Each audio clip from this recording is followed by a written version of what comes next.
নমস্কার বন্ধুরা, মেঘার সাথে বাঙালিয়ানার আরও একটি নতুন পর্বে আপনাদের সবাইকে স্বাগত।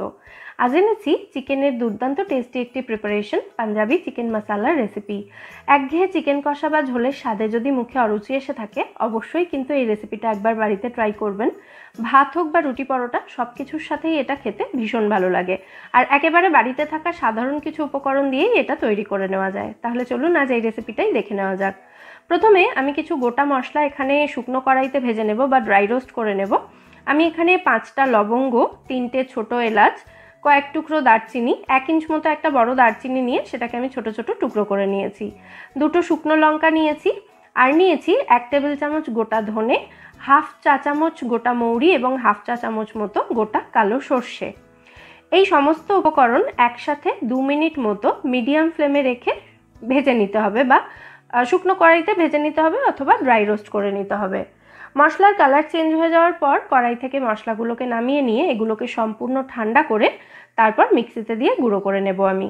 আপনারা শিলেও গুঁড়ো করতে পারেন। এরপর এই কড়াইতেই আমি 3 টেবিল চামচ মতো সর্ষের তেল দিয়ে দিচ্ছি। অবশ্যই কিন্তু রান্নাটা সর্ষের তেলেই করবেন, তাতে টেস্ট অনেক ভালো হবে।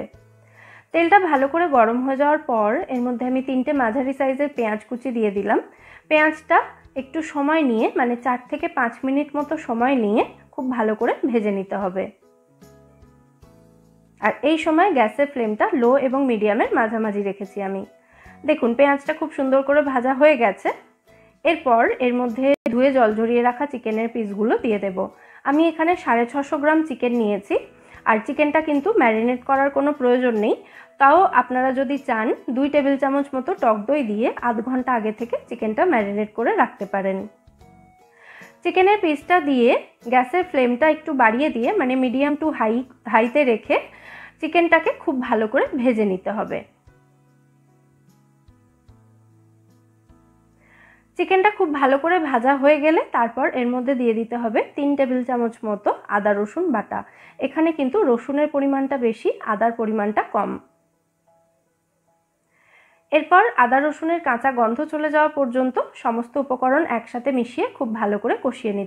2-3 মিনিট মতো কষিয়ে নিলেই দেখবেন আদা রসুনের কাঁচা গন্ধটা চলে যাবে। তারপর এর মধ্যে দিয়ে দিতে হবে গ্রেট করা টমেটো। আমি এখানে একটা বড় সাইজের টমেটো গ্রেট করে দিয়েছি। দিয়ে দিচ্ছি এরপর স্বাদ মতো নুন। নুনটা কিন্তু এই সময়ই দিয়ে দেবেন, মানে রান্নার প্রথম দিকেই দিয়ে দিতে হবে, তাতে চিকেনের মধ্যে নুনটা ভালো মতো ঢুকতে পারবে। সাথেই দিয়ে দেবো এখানে 1 চা চামচ মতো হলুদ গুঁড়ো, 1 চা চামচ মতো কাশ্মীরি লঙ্কা গুঁড়ো দেবো এখানে কালারের জন্য, তবে এটা সম্পূর্ণ অপশনাল, আপনারা যদি না থাকে এটা নাও দিতে পারেন। স্বাদ মতো গোলমরিচ গুঁড়ো দিয়ে দিলাম। যে যেমন ঝাল পছন্দ করেন সেই অনুযায়ী গোলমরিচ গুঁড়োটা দিয়ে দেবেন। সমস্ত উপকরণ একসাথে খুব ভালো করে মিশিয়ে দিচ্ছি এবার।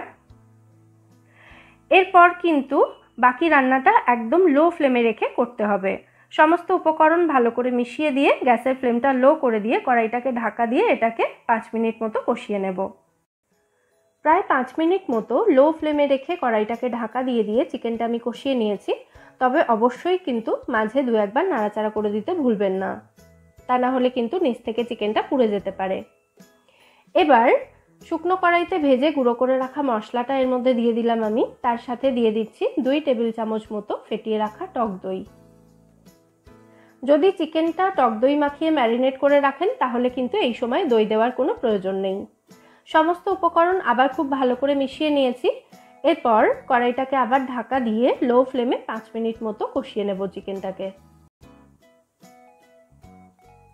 5 মিনিট পর ঢাকনা খুলে সমস্ত উপকরণ আবার ভালো করে নাড়াচাড়া করে দিচ্ছি। একদম লো ফ্লেমে রেখে সমস্ত মশলা একসাথে চিকেনের সাথে কষিয়ে যদি রান্নাটা করা হয় তাহলে কিন্তু রান্নার স্বাদ অপূর্ব হবে। যত ভালো করে কষানো হবে রান্নার স্বাদ কিন্তু ততই বাড়বে।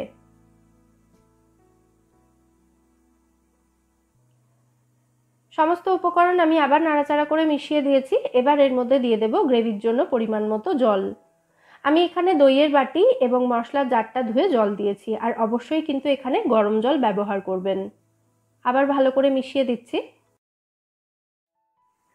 ভালো করে মিশিয়ে দিয়ে কড়াইটাকে ঢাকা দিয়ে লো ফ্লেমে এটাকে রান্না হতে দিতে হবে চিকেনটা পুরোপুরি সেদ্ধ হয়ে যাওয়া পর্যন্ত। মোটামুটি 10 থেকে 12 মিনিট রান্না করে নিলেই দেখবেন চিকেনটা ভালো করে সেদ্ধ হয়ে যাচ্ছে। এখানে দেখতেই পাচ্ছেন চিকেনটা হাড় থেকে ছাড়তে শুরু করেছে, তার মানে এটা খুব ভালো মতো সেদ্ধ হয়ে গেছে। তো সবশেষে এর মধ্যে আমি 1 চা চামচ মতো কাসুরি মেথি দিয়ে দিলাম। কাসুরি মেথিটা হাতের তালুতে ভালো করে ঘষে আমি দিয়েছি, এতে কাসুরি মেথির ফ্লেভারটা ভালো আসে। আমি এখানে আর গরম মশলা দিলাম না, কারণ ভাজা মশলা তৈরির সময় আমি গরম মশলা দিয়েছিলাম। তো আপনারা যদি চান এখানে আরও 1/2 চা চামচ মতো গরম মশলা দিতে পারেন। সমস্ত উপকরণ মিশিয়ে গ্যাসের ফ্লেমটা আমি অফ করে দিয়েছি। এবার কড়াইটাকে ঢাকা দিয়ে 5 মিনিট মতো এটাকে স্ট্যান্ডিং টাইমে রেখে দেব। 5 মিনিট পর আমাদের দারুণ টেস্টি পাঞ্জাবি চিকেন মশলা এখানে একদম রেডি সার্ভ করার জন্য। একবার ভালো করে মিশিয়ে এটাকে আমি সার্ভ করে দিচ্ছি। যে কোনো ধরনের রুটি, পরোটা হোক বা ভাত, ফ্রাইড রাইস, পোলাও, যে কোনো কিছুর সাথে আপনারা এটাকে সার্ভ করতে পারেন। খেতে অসাধারণ সুস্বাদু হয়। বানানো কতটা সহজ সেটা আপনারা দেখেই নিলেন। তাহলে অবশ্যই রেসিপিটা বাড়িতে ট্রাই করে আমায় জানাবেন এই রেসিপিটা আপনাদের কেমন লাগলো।